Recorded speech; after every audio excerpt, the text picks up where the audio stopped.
Welcome to the third video in the series, Foundations of Communist Organizing.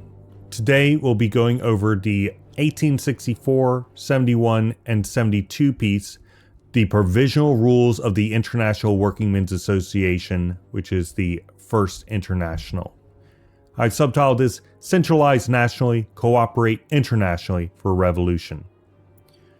Each national communist party must enter into and have a structural capacity to enter into communication and cooperation with associations of all kinds, aiming for the emancipation of the working class internationally, and as the highest form of that, an international organization capable of facilitating such communication and cooperation between all communist associations and direct worker organization must be constructed and supported.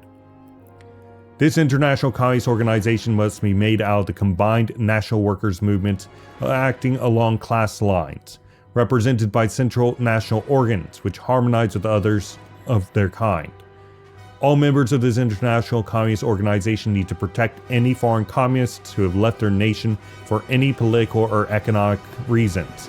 They must also maintain their connection to their local proletariat and their struggles, even when closely organized with the international communist organization.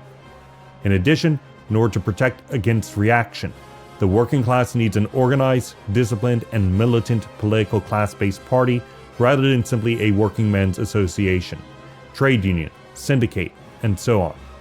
It also needs to be able to leverage the economic power it has won in order to support political organization, drawing international support to select struggles which have revolutionary conditions.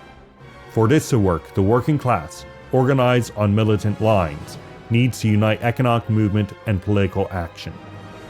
And that is my summary of the Provisional Rules of the International Workingmen's Association. If you would like to go over the quotations I've derived this summary from, then please feel free to go into the description below and access the shared Google Doc containing this. And potentially consider joining the United Marxist Pact Discord server, wherein we would love to talk with you about any questions, comments, additions you want to add to this, or anything along those lines. Anyway, tomorrow we will be going over the 1899 piece by Lenin, Our Immediate Tasks. Thank you for joining me for today's topical summary, and I hope to see you then.